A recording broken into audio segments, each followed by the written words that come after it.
Bonjour, dans cette vidéo, on va voir dans le fond l'exercice 5.1 de ce livre-ci, Database Management Systems, qui est assez vieux, mais qui est encore d'actualité sur beaucoup de points.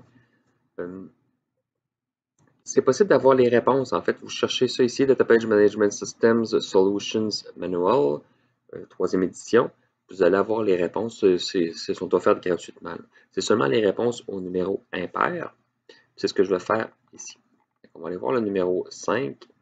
Descendre rapidement. Ici, 5.1. Je vais agrandir un petit peu. Ce qu'on a, c'est 4 tables.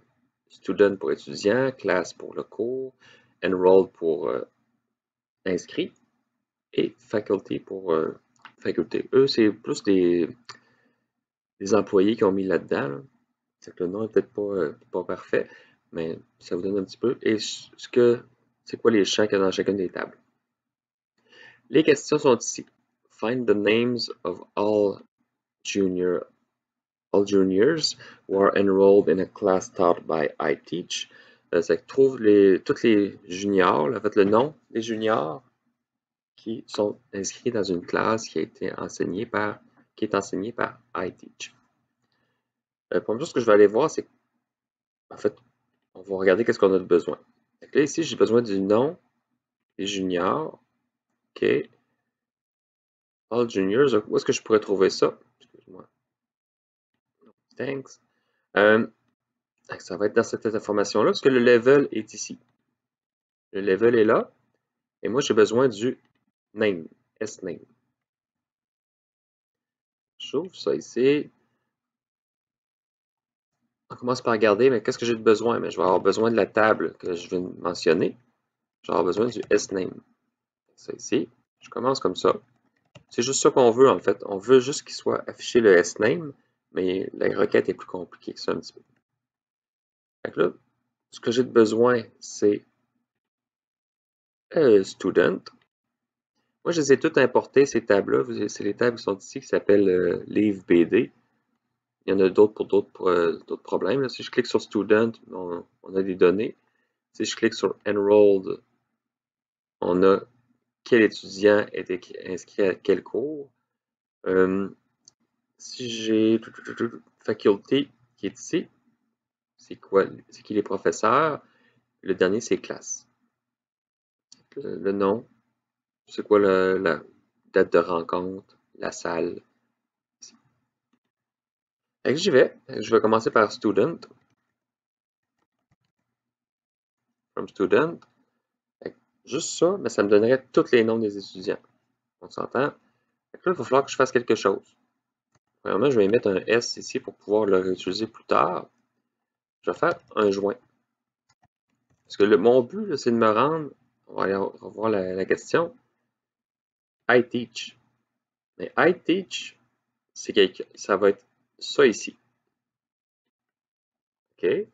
Si c'est ça, puis moi, je pars de étudiant, il va falloir que je trouve le chemin pour me rendre jusque-là. Donc, mon chemin, là, c'est logique parce que c'est des choses de la vie de tous les jours. Mais des fois, c'est pas nécessairement évident, puis ça prend un diagramme vraiment qui va montrer c'est quoi le chemin entre les tables. Donc, ici, j'ai student, qui a un S num. OK. Dans enrolled, il y a un S num aussi. Donc, il va y avoir un lien entre ces deux tables-là. Enroll, mais un étudiant est inscrit à quoi? Il est inscrit à un cours. Dans le cours, je regarde, qu'est-ce qu'il pourrait avoir? Il a l'air d'avoir ça ici, name. Si je regarde, ici, name. Ça va être lié ensemble aussi. Et dans classe, il y a un FID, pour Faculty ID, pour l'identifiant de la faculté, qui va me permettre de retrouver la faculté. Il va falloir que je prenne student, je la colle je la joigne à enroll, que je la joigne à class, après ça que je la joigne à faculty. On y va. Ici, inner join, mais j'ai dit qu'il fallait que je la joigne à enrolled. Le nom est. Je dis sur quoi que je vais la joindre. Avec snum égale e.snum aussi. Ça, c'est beau. Après, là, je suis rendu avec un résultat, puis j'ai eu accès à enrolled, inscrit. Fait que je vais être capable de la joindre après ça avec le cours. Join class, c'est on class name, le nom de la classe, du cours en fait, et c.name. La base de données a été faite comme ça, mais probablement que c'est pas un bon nom de jointure ici, là, de prendre le name ici. Normalement qu'il y aurait un identifiant qui ce serait mieux. Là. Parce que si le cours change de nom, mais il faut le changer partout. Et ça complique les choses. Mais nous, on y va vraiment avec comment l'exercice a été monté. Inner join ici. Il manque le dernier qui est faculté. F on. Là, je vais faire GC qui me dit le FID qui va être égal à f.le FID. Là, si je fais ça comme ça va me donner tous les résultats, mais ce n'est pas nécessairement ça que je veux. Ce que je veux, c'est certains d'entre eux. On peut l'exécuter juste pour voir ce que ça donne. Là, j'ai, à fond, tous les noms. Pourquoi j'ai des doublons? Parce que j'ai des gens qui sont inscrits à plus d'un cours. C'est pas ça qu'on veut. Nous, on veut vraiment le nom de ceux qui sont inscrits à quel cours. En fait, ça nous prend les juniors. On va faire ça en premier. On va rajouter un where. Where s.level pour le niveau égal à JR. Et là, déjà là, je devrais avoir moins de résultats. Là, j'avais 19.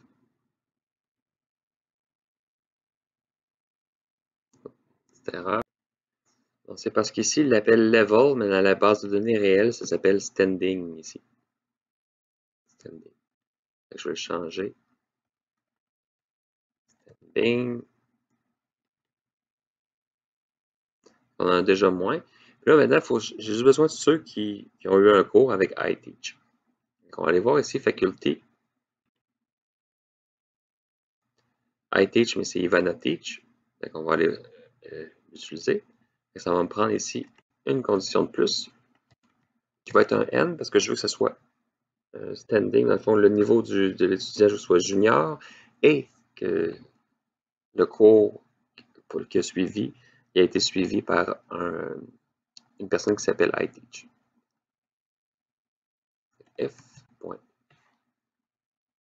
Fname, c'est bien ça qu'on a. C'est le Fname qui m'intéresse. Je ne sais pas si dans l'exercice, c'est un like qu'il voulait, ou si ça devrait être différent. J'imagine que la base de données a évolué dans le temps. Je vois Ivana Teach, je vais le faire avec un like. Like, ici, I, pourcentage, n'importe quoi, teach. C'est. En mettant un like, ça va vérifier. Ça commence par I, il y a n'importe quoi, puis après ça finit par teach. C'est ce qu'on veut ici. Je m'en vais le faire. Il m'en reste deux. Si j'en avais eu, des fois il y a des doublons parce que par exemple Christopher Garcia, il aurait pu suivre deux cours de Madame Teach, qui aurait été là deux fois. Il aurait fallu que je fasse un distinct ici. Ça ne s'applique pas dans ce cas-ci. Christopher Garcia et Paul Hall. On va juste vérifier pour Christopher Garcia si c'est vrai. On va voir ici Student. Trouver Christopher Garcia qui est ici. Son numéro c'est 115 987. On va aller voir après ça dans Enroll. 115 987. Il est inscrit dans deux cours, Operating Systems Design et Database Systems. On va aller voir ces deux cours-là. Operating System Design et Database Systems. Là, il faut que je trouve pour ces deux-là, le FID, 142, 519, 489, 456. Je me note ça mentalement.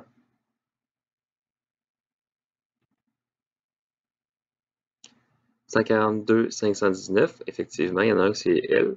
Et l'autre, c'était celui-ci, je pense, avec Linda Davis. C'est pas vrai pour cette ligne-là, mais c'est vrai pour cette ligne-là. Donc, on a eu Christophe. On a eu Christopher Garcia. Si vous voulez être sûr de la réponse, mais temporairement, mais vous pouvez ajouter d'autres informations. Par exemple, FNAME. Je veux aussi standing.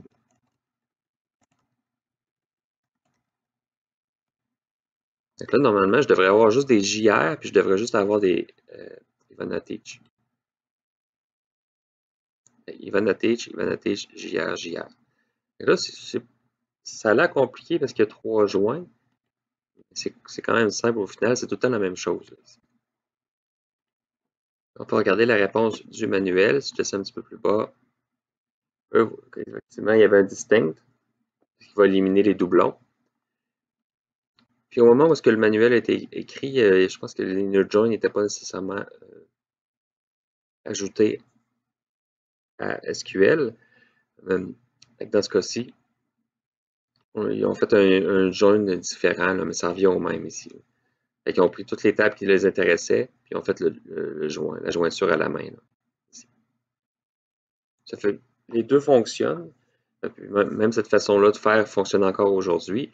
C'est juste que c'est moins verbose, c'est moins clair qu'il y a une jointure. Alors que dans l'autre ici, on voit clairement que ces champs-là, c'est seulement pour faire la jointure, puis c'est ce qui m'intéresse vraiment comme critère, c'est dans le where. Évidemment, par la suite, il faut enlever, pour ramener la requête.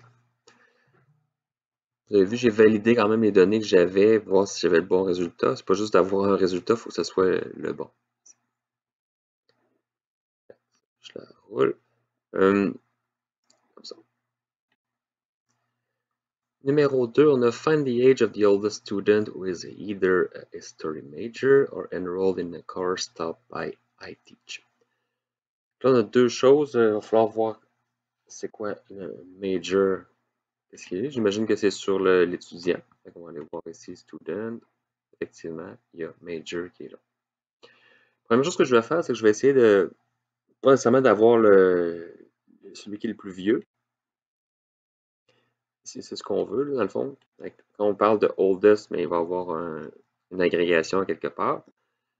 Moi, ce que je vais essayer de voir, c'est d'avoir l'âge de ceux qui sont en major ou un cours qui est enseigné par iTeach. J'ai recopié ma règle. Nous, ce qu'on veut ici, je vais enlever ça. Je vais dire major.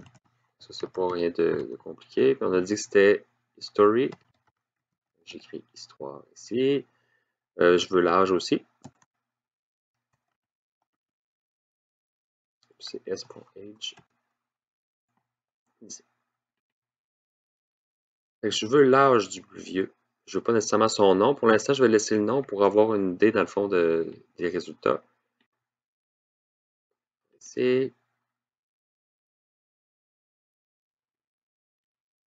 J'ai une petite erreur ici. J'avais pas de résultat. Je regardais, ok, pourquoi j'ai pas de résultat, mais c'est parce que dans la question, c'est un or. Either. C'est soit un ou soit l'autre. Au lieu d'avoir un N, je vais avoir un or ici. Le résultat est en majuscule. Je prends ça et je vais l'exécuter. J'en ai plusieurs. Donc normalement, ça devrait me donner 20, la réponse. Ce que je veux comme réponse ici. Donc, je vais enlever le nom de la personne. Ce que je vais faire max. Normalement, ça devrait me donner 20. Ici.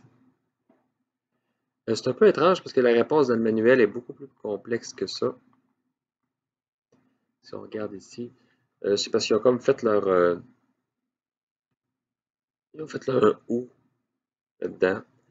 qu'est-ce qu'ils font? Ben, ils veulent l'âge maximal, ça c'est comme moi tout à l'heure. Ils veulent ici le History Major comme moi aussi, ou, mais au lieu de mettre dans le fond le ou, faire toute la jointure, puis avoir deux ou dans la jointure, on fait une requête, une sous-requête. Ici, je regarde, c'est un petit peu la requête qu'on avait au numéro 1, à part le fait qu'il est junior, là, ici. Donne-moi tous les étudiants qui sont enseignés par iTeach. C'est que là, je vais avoir une liste d'étudiants, une liste de, en fait, de numéros d'étudiants, student number. Et je veux, dans le fond, que soit que l'étudiant qui m'intéresse, que je suis en train de traiter, est à histoire, ou que son SNUM, il est dans ça ici. Ici. C'est plus complexe, mais ça donne le même résultat ici. On n'est pas obligé de faire une sous-requête à ce moment-ci. Nous sommes rendus à la question 3. Find the names of all classes that either meet in room R128 or have 5 or more students enrolled. Là, on regarde dans notre tête, ben, il va falloir que j'aille un where qui va me dire que le cours est dans cette classe-là. Ça, c'est simple. La partie qui va être difficile dans cette requête-là, c'est ça ici. Donc là, il va falloir que je dise, OK, mais comment je fais pour avoir ça? Ben, quelque part, il va falloir que je fasse un count pour avoir le nombre d'étudiants qui sont inscrits dans des cours. Ici, je n'aurai pas le choix d'avoir une sous-requête. Ce que je vais faire, c'est que je vais essayer de trouver les cours qui ont justement 5 et plus, puis je vais vérifier que les cours qui sont dans cette classe-là, ben, ils font partie. Ben, je pense qu'on va. J'essaie de l'expliquer clairement, mais je pense qu'on va commencer par cette partie-là. On va voir qu'on ne réussira pas à faire l'autre sans avoir de sous-requête. La première chose que je vais faire, c'est justement aller chercher tous les noms des cours qui ont lu dans la R128. Ici, je descends, select. C'est bien les noms, c'est les noms des cours. Allons voir c'est quoi. Cours ici, je pense que c'est CNAME ou c'est name. Je veux les noms. À partir de quelle table? Je veux la table classe. Jusque-là, c'est simple. Je fais un where. Je vais aller voir c'est quoi la room. Ça s'appelle room, tout simplement. Je dis que ça vaut la peine des fois d'écrire ça ici. Parce qu'après ça, ça simplifie tout le reste. Là. Name égale R128. Et allons voir s'il y en a qui sont en R128. Je devrais avoir lui ici, lui ici, lui ici. C'est correct, j'en ai quelques-uns. Je peux commencer par lancer cette requête-là, voir qu'est-ce que ça me sort en fait.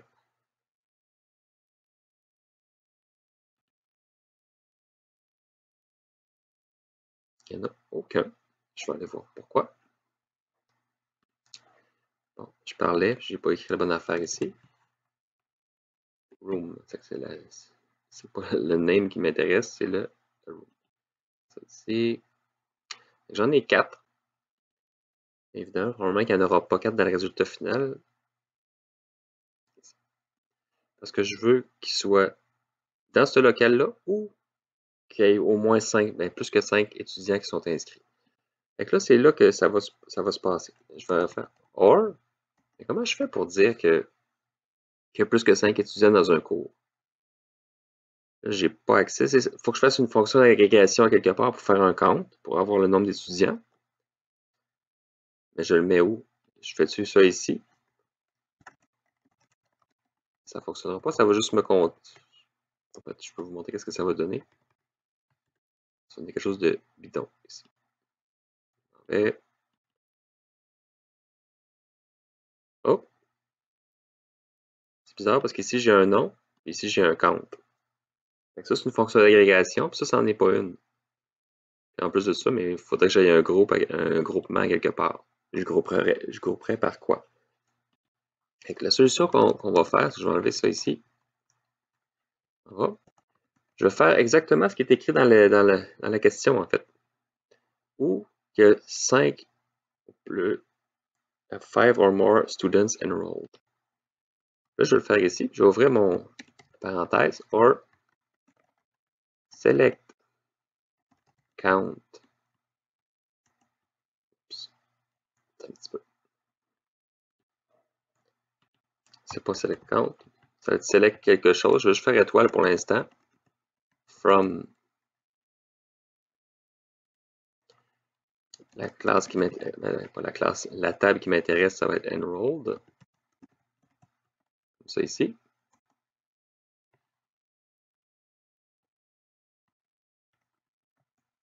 On veut grouper par nom, en fait, là, par notre classe. Mettre point. Pourquoi il me le met pas? C'est CNAME, juste que je m'en souviens. Avec select n'importe tous les champs, on va voir qu'on va changer par la suite. Là. De la table enrolled, on lui donne l'alias E. Groupe par, oh, c'est group by E, CNAME. Et ce qu'on va vouloir, c'est having quoi? Mais c'est les seuls groupes qui m'intéressent, mais c'est ceux qui vont avoir un count étoile plus grand que 5. Voyons. Je cherche mon... Bon, je vais dire avec les touches. Je m'en excuse, c'est plus grand que 5 ici.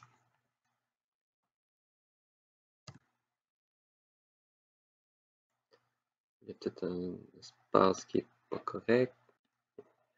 Mais grossièrement, j'ai dit qu'est-ce que je voulais. Là, on voit qu'il y a une petite erreur ici, puis on va voir c'est quoi par la suite.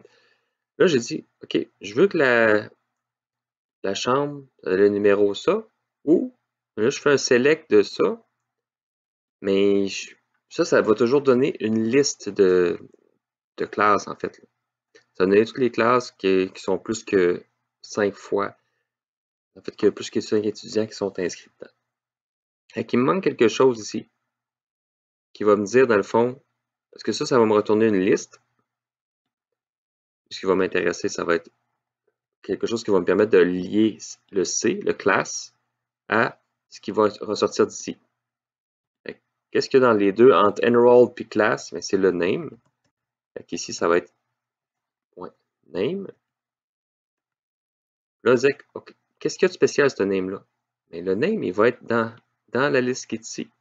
Parce que si je calcule tous les cours qui ont plus que 5 personnes d'inscrits, ça me redonne quelque chose. In. Là, ce ne sera pas correct encore. Pourquoi? Parce qu'ici, je fais étoile. Fait que si name, mais ça ne marchera pas parce que si c'est tous les champs, il faut que je spécifie le champ qui m'intéresse. Grossièrement, ça devrait donner ça. Fait que je trouve le nom de la table classe. Ça, c'est simple. La première partie, tout ça, c'est simple ici. Où est-ce que ça devient plus compliqué? C'est OK. Ou que le nom est parmi la liste de toutes les classes qui ont plus que 5 étudiants inscrits. Allons le voir ici.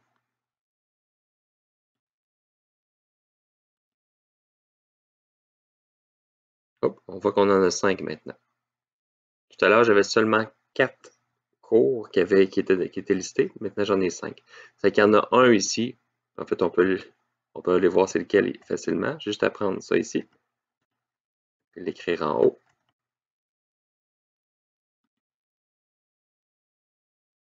Oups. Ça me prendrait un point virgule. Operating System Design. Je vais l'écrire ici. Je vais vous les fournir après les sous-requêtes.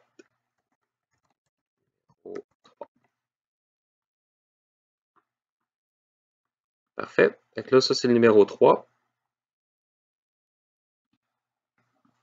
Je n'embarquerai pas dans le 4 ni dans le 5. Vous pourrez les regarder dans le document si ça vous intéresse.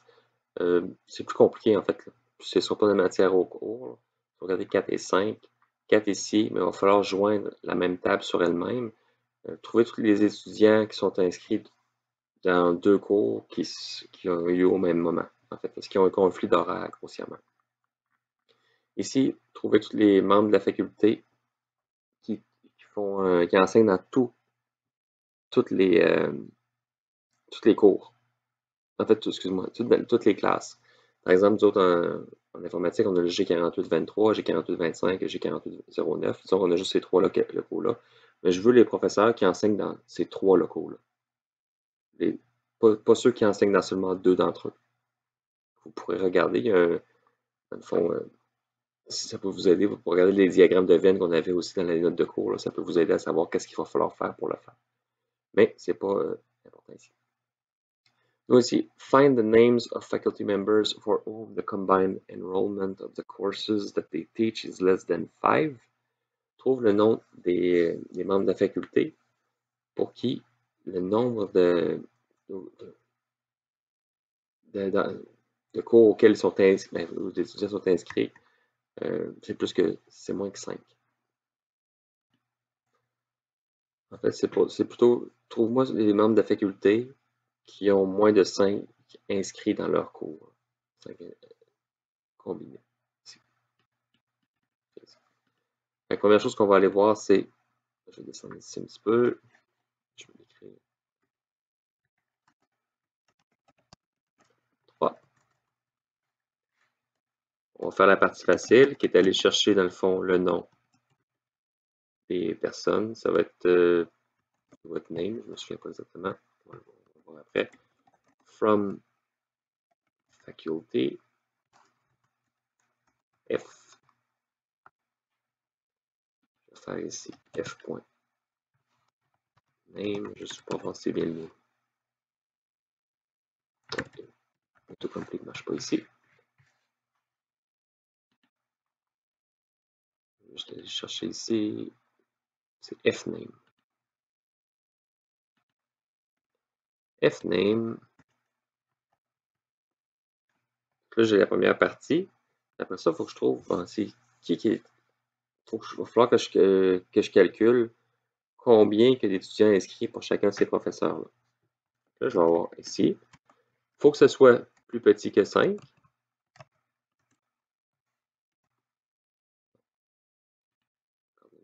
Ça.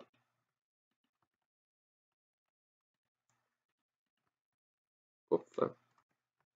Plus petit que 5. Puis là, c'est là que je vais faire mon select imbriqué. On ouvre ça. Les parenthèses, j'écris mon select. Ce que je veux, mais ça va être un count. Je veux compter combien il y en a.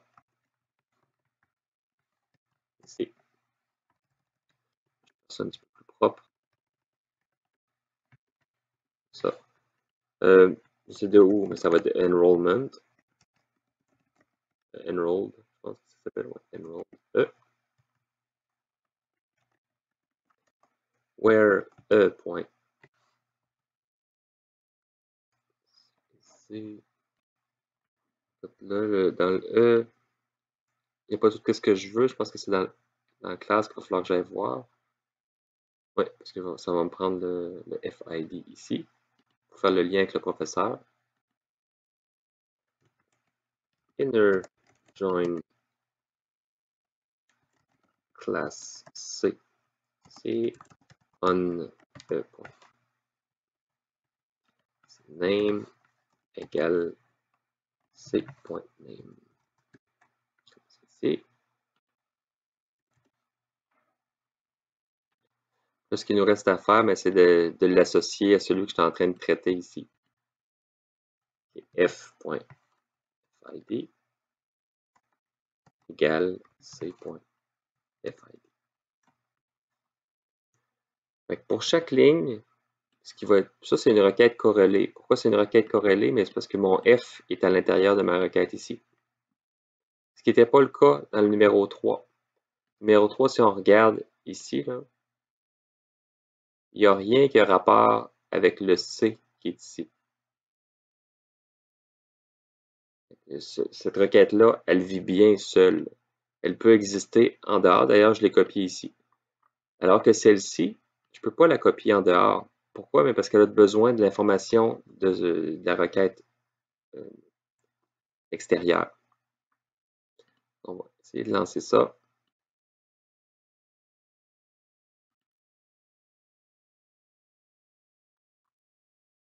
ici. Ça, c'est le nom des professeurs. Là, ce serait d'aller vérifier si c'est bel et bien les bonnes données. C'est un peu long, là. Je vais le faire en arrière de la scène. En fait, on peut regarder rapidement ensemble. Je ne vais pas prendre trop de temps. James Smith, c'est qui? On va s'en voir dans Faculty. Faculty, James Smith est ici. Son numéro, c'est 2425. Il faudrait que je me souvienne de tout, mais on se souvient juste du début, c'est correct pour l'instant. Je m'en vais dans classe. 2425. Je m'en vais voir s'il est là. 24, 24, 24, 25, il n'est pas là. Donc, cette réponse-là est bonne. James Smith, effectivement, il n'y a pas d'étudiants dans le fond. Il y a moins que 5 étudiants en dessous de lui. Là, il serait juste de vérifier un autre cas, dans le fond, qui ne devrait pas être ici. Dans le fond, quelqu'un qui est le contraire. Ce que je peux faire, c'est... J'aurais pu inverser ici pour voir c'est quoi la requête contraire, puis aller voir les noms. Mais rapidement, j'ai vu qu'il y avait Ivana Teach là, ici qui était là avec 14, 25, 19. 14, 25, 19. Je m'en vais voir ça ici. C'est qu'on peut le trier. OK, bon. 14, 25, 19. C'est le cours de base de données. Pour le cours de base de données, Database System, c'est ça? Okay, parfait. C'est ça le cours qu'elle donne. On va aller voir après ça dans Enrolled.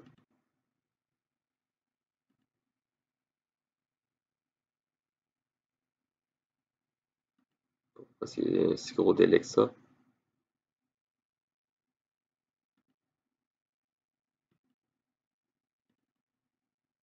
Non, OK. 1, 2, 3, 4, 5. Donc, elle n'est pas là. C'est normal qu'elle ne soit pas là. Parce que le cours qu'elle enseigne, il y a 5 étudiants qui sont inscrits. C'est important de vérifier vos requêtes. Ici, vous n'avez pas assez de données pour la vérifier, mais insérer des données, c'est des données de test, en fait.